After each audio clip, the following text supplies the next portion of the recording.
Em nome do Pai, do Filho e do Espírito Santo. Amém. Meus queridos irmãos e irmãs, celebramos hoje com grande alegria a memória de São Francisco de Assis.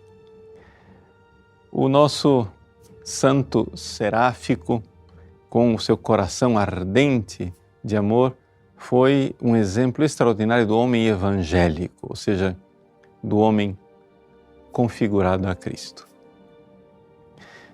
São Francisco de Assis, numa época em que a Igreja Católica era a cultura onde mais ou menos as pessoas viviam, soube verdadeiramente enxergar onde estava o problema da Igreja. É que os católicos tinham se transformado em católicos de carteirinha, ou seja, os católicos que, identificados católicos, vamos fazer aquilo que é o mínimo dos mínimos e assim, fazendo o mínimo dos mínimos, a Igreja ia ladeira abaixo. Sim, ia ladeira abaixo, sobretudo, no âmbito do clero. Por quê? Porque quando os clérigos não procuram a santidade, ou seja, quando a locomotiva que puxa o trem não está acelerando, o trem inteiro começa a parar. Pois foi isso que aconteceu na época de São Francisco de Assis. Quando São Francisco se apresentou ao Papa pedindo a aprovação da sua regra, ele pediu permissão ao Papa para viver o Evangelho sine glossa, ou seja, o Evangelho sem explicações que pudessem adocicar ou amenizar o conteúdo desafiador do Evangelho. E então os curiais, os membros da Cúria Romana, logo se apressaram para dizer: mas o Evangelho não é para ser vivido. Ou seja, aquela radicalidade da pobreza de Jesus, do vai, vende tudo que tem, dá aos pobres, isso daí não é para ser vivido.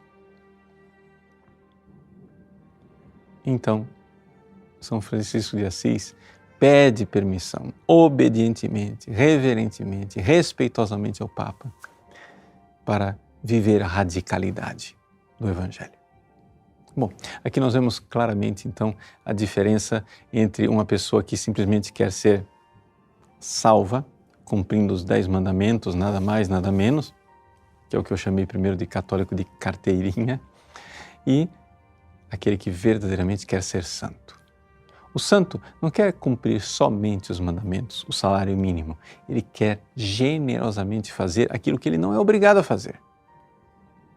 São Francisco de Assis sabia que ele não era obrigado a viver uma pobreza radical.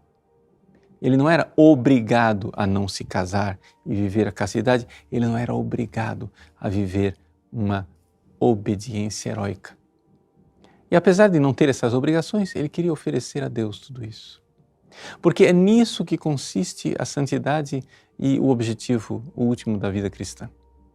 Auxiliados pela graça de Deus, auxiliados pelo sobrenatural, nós somos chamados a submeter o universo, para então, submetendo o universo, tudo sacrificar por amor a Deus. Foi isso que Deus pediu a Adão no paraíso. Quando Adão, em perfeita harmonia com a criação de Deus no paraíso, dominava tudo e oferecia tudo a Deus em sacrifício de amor, o mundo estava bem. Foi com a rebeldia de Adão que as coisas começaram a não funcionar.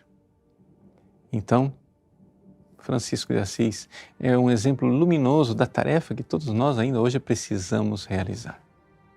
A verdadeira ecologia de Francisco é a ecologia de tudo submeter ao homem, para que o homem, submetido a Deus, tudo entregue e sacrifique a nosso Senhor. Essa é a harmonia de Francisco com a criação. É uma harmonia que é, sobretudo, submissão, entrega e sacrifício de amor generoso ao Criador. Deus abençoe você. Em nome do Pai, do Filho e do Espírito Santo.